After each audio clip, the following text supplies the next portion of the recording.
ইউনূস সুৎখোর। ইউনূসের পক্ষে বলেন সবাই আলহামদুলিল্লাহ। মানুষের ঘরে খায়া, লিল্লাহ খায়া, যা ধর্মের নামে ব্যবসা শুরু হয়েছে।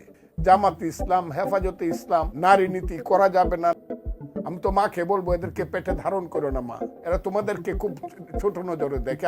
এই 9 কোটি একদিন রাস্তায় বাইরে, যাদেরকে 500 টাকার জায়গায় 1000 টাকা দিলে ওয়াজের বা মোনাজাতের ভাষা পরিবর্তন হয়ে যায়, এদের কথার কোনো উত্তর আমি দিতে চাই না।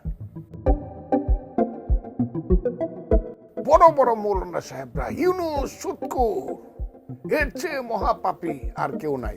এখন আসি সময় দেখলাম সেই মৌলানা সাহেব দোয়া করতেছে, হে আল্লাহ, নবীর পরেই যাকে স্থান দিতে হবে সেই ইউনূসের পক্ষে বলেন সবাই আলহামদুলিল্লাহ। মানুষের ঘরে খায়া, লিল্লাহ খায়া, যারা বড় হইয়া বড় বড় কথা বলে, এদের কথা, এদের কোনো সেন্স কাজ করে বলে আমি মনে করি না। ধর্মের নামে ব্যবসা শুরু হয়েছে। এই যে ব্যবসায়ীর দল, ধর্মের নামে যারা ব্যবসা করতেছে, তাদের কথার উত্তর দিতে গেলে এই যে তারা হাজারে হাজারে জমা হয় সোহরাওয়ার্দী উদ্যানে, কোত্থেকে? প্রতি শুক্রবার পাইছে আল্লাহর মহান দিন, শুক্রবারের জুম্মার নামাজ পড়েই হাজারে হাজারে ওই মাদ্রাসার ছাত্র পাইছে, গরিব মানুষের সন্তানেরা।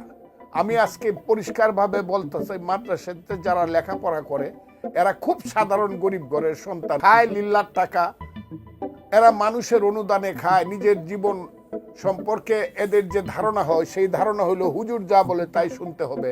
হুজুরেরা তাদেরকে কয়েকদিন পরে পরে, প্রতি শুক্রবারে অথবা 1 মাস 2 মাস পরে পরে তৌহিদি জনতার নামে, ইসলাম রক্ষা করার নামে সোহরাওয়ার্দী উদ্যানে জামাত ইসলাম, হেফাজতে ইসলাম তারা এসে যুক্ত হবে। নারী নীতি করা যাবে না, নারী নীতি যারা লেখছে করছে এই নারীরা।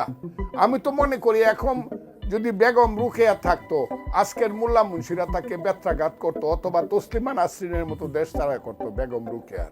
যারা নারী নীতিতে প্রগ্রেসিভ কথা বলে, তাদেরকে যারা বেশ্যা বলে, এদের তো মায়ের পেটে জন্মগ্রহণ করা ঠিক হয় নাই। আমি তো মাকে বলবো এদেরকে পেটে ধারণ করো না মা। বা ইভেন মৌলানা মৌলভী সাহেবদের ঘরে যে মায়েরা বোনেরা, তাদেরকে বলবো তোমরা এদের বাচ্চা পেটে নিও না, এরা তোমাদেরকে খুব ছোট নজরে দেখে। আমি খুব কঠিন কথাগুলো, এই this time once it will come, যে বাংলাদেশের 1 কোটি মহিলা, তারা তো 50%, 18 কোটি মানুষের মধ্যে আমার মা বোনেরা তো 9 কোটি। এই 9 কোটি একদিন রাস্তায় বাইরে এদের বিরুদ্ধে।